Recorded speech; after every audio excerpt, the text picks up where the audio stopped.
You're looking at Unrendered. My guest is Luke Browne. I'm Tony Regisford. Luke, I've got two newspaper clippings here. These are articles, letters that you wrote. Arnim Eustace is wrong about the NIS. I can't read the whole thing, but you're saying here the Honorable Arnim Eustace gave people the wrong impression that the NIS is going to run out of money by 2016. And Kenton Chance, who was a journalist at the time in Taiwan, he's now back as the assistant editor at the Searchlight newspaper. You said that he recklessly or incorrectly reported the thing as fact, and also in his eyewitness column.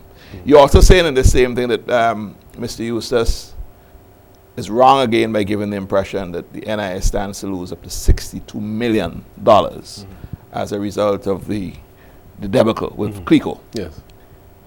What is so wrong about what Mr. Eustace is saying first about Clico? Doesn't the NIS have monies invested with Clico? Yeah, the NIS had an investment in Clico that was at risk. The first point in which, the first thing that the article pointed out is that he was wrong about the amount of money that the NIS had invested in Clico. So it wasn't 62 million? It wasn't 62 million. We point out that it was considerably less, but still appreciable. It was 53.9 million also that they had invested in Clico. Yes. More than that is the fact that the money really wasn't at risk by the time he was talking, because the arrangements between the NIS here and the government of Trinidad and Tobago for the recovery of the money were well underway.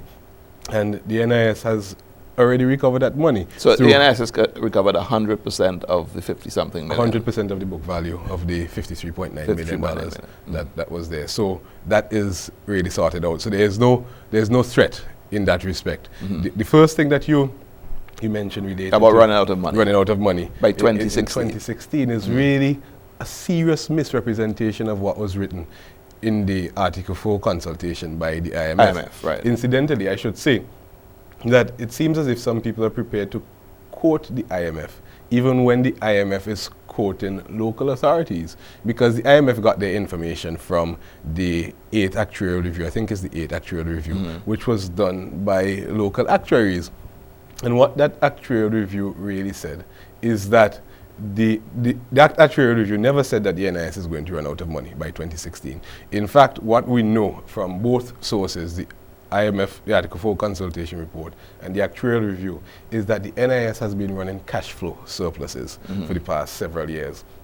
And they have accumulated reserve levels which are sufficient to pay out 10 years of benefits, even if contributions stopped completely. If you could do that for 10 years, how are you going to run out of money in 2016? Now, it is true that the NIS is at a different stage of its maturity. So the pension reforms becomes necessary. In the early stages, they were accumulating reserves so that they would be able to honor commitments when people are retiring. So more people are retiring now? More people are retiring now, and I mean, we're taking the long-term view. Right. The government and the NIS takes the long-term view in relation to meeting the obligations. So what's the tweak? The tweak, is it going to be raising the retirement age? Well, the tweaks are under consideration, and I think we would have to wait essentially for the census to be completed, because some information from the census, I think we're winding up with the census now, some information from the census would be fed into the actuarial review process. And then recommendations would come out of that, which would go to Cabinet, which would be approved by Cabinet, and which would be implemented through the NIS. I mean, I think, as I have said before, that the government has a good track record. We're trying to increase the benefits for people are concerned, as opposed to just trying to implement some austerity measures, for example. And I remember when you get involved in social security and in the financial system, you tend to get the impression that a lot of what you do is about financial sustainability. And you know, that's a code word for saying, you know, reduce benefits and those sort of things. I remember in quite dramatic fashion, after being programmed to think along those lines, I remember the revelation that it really was when I walked into a doctor's office at the time, and we're having a conversation, and then he just said, asked me what I was doing. I told him I was working at the NIS and so on. And he asked me if my job was to make things better for the pensioners. And that was a refreshing difference to bring to the table. Right. Because when you look at things from the perspective of the institution, you always think that you have to try to cut here and cut there so that things could work. But when you look at things from the perspective of those who are contributing to the system, you see that they want to make sure that they get value for their money. Mr. Eustace, and I know he was, or you were his opponent in the last election, and I suspect some of what you write about here has a lot to do with the fact that that you're targeting him for political gains. Mr. Eustace and the NDP goes on about the dipping that the government does into the coffers of the NIS to fund this, to do that, to do the other. Now, as a layperson, one has to be concerned that if in fact there is irresponsible dipping, then we could be creating problems down the road. Now, is Mr. Eustace just, crying wolf here, or does he have legitimate reason to raise and ring the alarm bell? Well, first of all, you might say that rather than me targeting Mr. Eustace, he might be targeting me because this is the line of my work. He makes statements that I think are relevant to what I do on a day-to-day basis. So quite apart from the fact that he was a political opponent, I think his irresponsibility in relation to some of the things that he has said would spark this reaction, which is factual, and you could test the facts. You could do the investigation and see what is happening. I think that the NIS is well managed. Generally speaking, the NIS it has a competent, in fact, there's a native actuary who is involved in investment management and so on, Mr. Stuart Haynes right now. Right. He's doing a remarkable job. I have respect for Mr. Reginald Thomas as well, who is the head of the NIS. I mean, these are serious people. And when you consider the fact that we also have leading actuaries locally who do the actuarial reviews, who study the current state of affairs, who would advise on things before the government takes any sort of steps, who would make sure that investment decisions are sound, that cash flow isn't impeded. I mean, there's a lot of serious thought that goes into the decision-making process at NIS. So anybody who suggests anything to the contrary, I think should really get more familiar with the day-to-day operations of the institution. So look, you're saying that with all the technical people that keep watch over the NIS, the CEO or the manager, not to mention Lennox Bowman, the chairman of the board of directors, and you're talking about the actuarial people. You say with all that, you're satisfied that the political directorate does not really have the power, or even if it has the power, it would be advised not to dip in an irresponsible way. Is that what you're saying? Well, the cabinet is always subject to the advice. I mean, we appreciate the fact that there is some decision-making responsibility ultimately by the cabinet, and sometimes decisions are made and implemented through the board of directors of the NIS.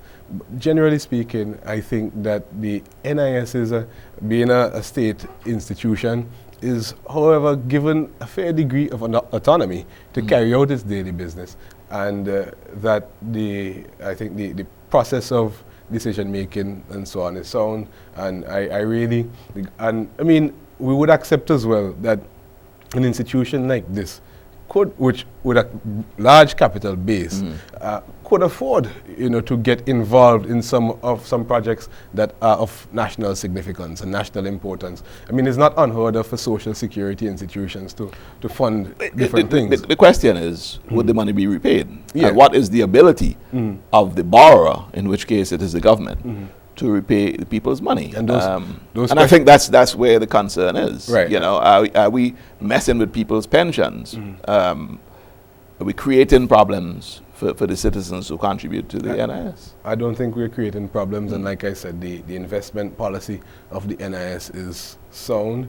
There's an investment committee, and there are actuaries who are employed on a daily basis working to determine investment questions. In this same article that you're writing, you're saying that Mr. Yusuf was talking that profit of the NIS fell from 27.4 million in 2009 to 5.5 million in 2010. Now, certainly he can't be inventing this. The man must be privy to the information. What? Why are you saying it's improper to describe NIS as net income, even more precise, its funding position, as profit?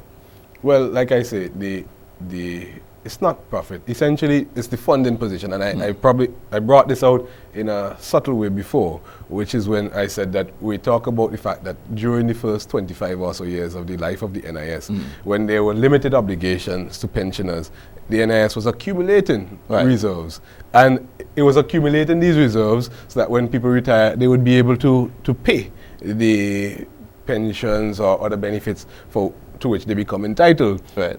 No, that is not a business transaction. So it's not profit.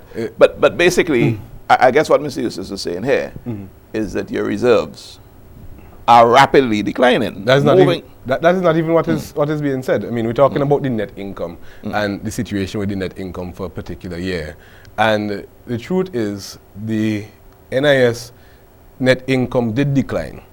But that's rapid. From 27.4 million to 5.5 precisely, million in a year. But let us look why it declined. Look at why it declined. It declined because accounting provisions were made for losses on the CLICO, BICO investment that did not materialize. Right. So you're saying if you're to go and look at it again, that position would have changed because you've recovered your 53 million. You've recovered the money, so the accounting provisions for losses that were made were unnecessary. Right. So the financial statements don't actually give an accurate, in these circumstances, an accurate picture of the situation in which the institution finds itself. Right.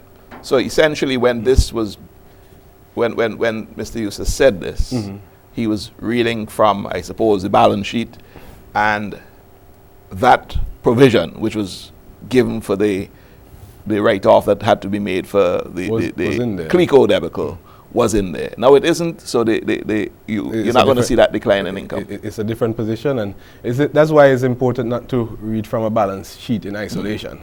Consider the prevailing circumstances and other developments that would really have an impact on how you would interpret what is said in these statements. Look, we're at the end of our second section. When I come back, I want to go on your political journey of 2010 and spend one section looking at that and your experience there, and essentially if we're going to see that journey again. So let's talk about that when we come back. All right. This is Unrendered, and my guest is Luke Browne.